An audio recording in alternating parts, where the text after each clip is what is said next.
In a galaxy not so far away, the debate rages on: do the opinions of professional reviewers hold more sway over the public's perception of a film than the audience itself? In the realm of science fiction, one of the most beloved franchises in the world has faced its fair share of criticism and controversy. The Star Wars saga, with its rich history and devoted fan base, has been subjected to the whims of influential reviewers who wield their pens like lightsabers, cutting through the noise and shaping the narrative around each new release. One such example is the recent The Acolyte Episode 3, which has been met with a mix of praise and scorn from critics and fans alike. But amidst the cacophony of opinions, a disturbing trend emerges: professional reviewers are no longer content to simply provide a balanced evaluation of a film, but instead seek to use their platforms to shape public opinion and drive box office numbers. In this regard, the Acolyte Episode 3 review, one of the most disappointing Star Wars episodes ever made, stands as a stark reminder of the dark side of influence peddling in the entertainment industry. In this scathing critique, we delve into the world of professional reviewing, where agendas are often placed above artistic merit. We examine the ways in which these influential gatekeepers use their platforms to shape public opinion, often at the expense of genuine critique and evaluation. By examining the case of the Acolyte Episode 3, we will uncover the ways in which these reviewers have abandoned their responsibility to provide honest assessments, instead choosing to promote their own agendas and biases. As we navigate the treacherous landscape of professional reviewing, we will uncover a world where objectivity is often sacrificed for sensationalism and attention-grabbing headlines.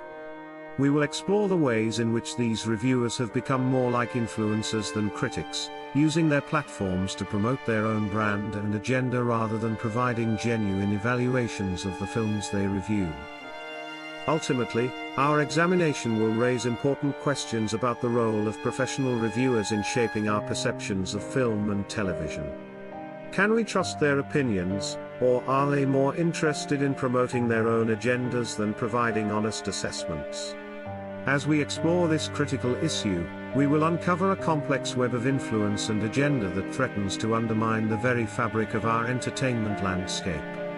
The world of professional reviewing has long been a staple of the entertainment industry, with critics and reviewers serving as the gatekeepers of taste and quality.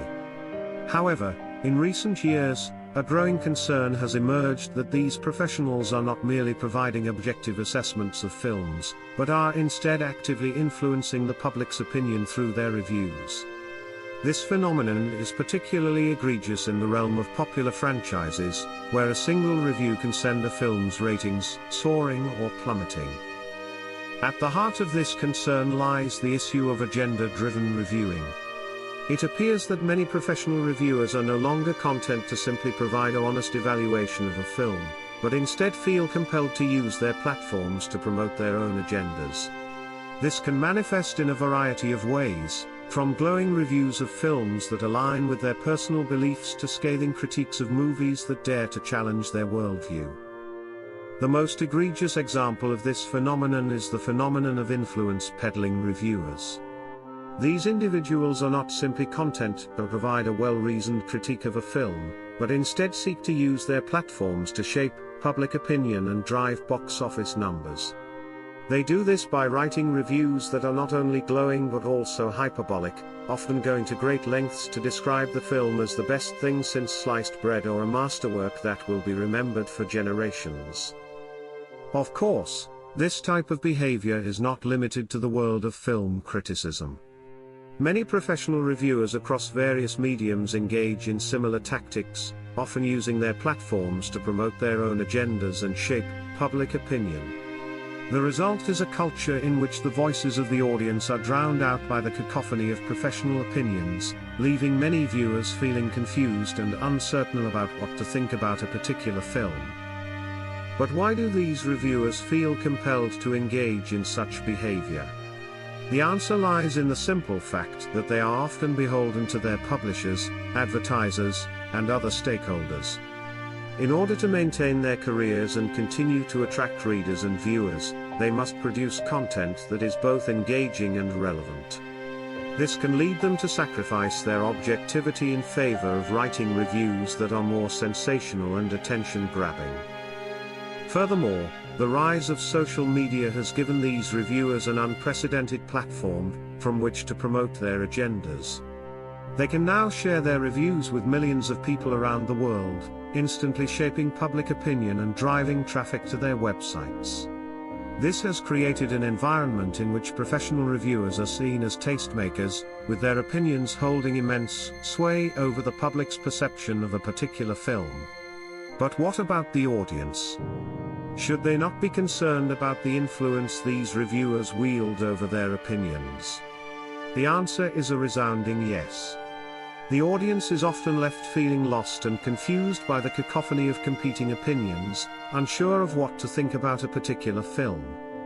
This can lead to a sense of disconnection and disempowerment, as they are forced to rely on others to tell them what to think about a particular movie. In reality, the audience is often far more discerning than they are given credit for. They are capable of making up their own minds about a film, without relying on the opinions of professional reviewers. However, this is not always possible in today's media landscape, where reviews are often presented as gospel truth rather than mere opinions. In conclusion, the phenomenon of agenda-driven reviewing is a serious issue that requires attention and action.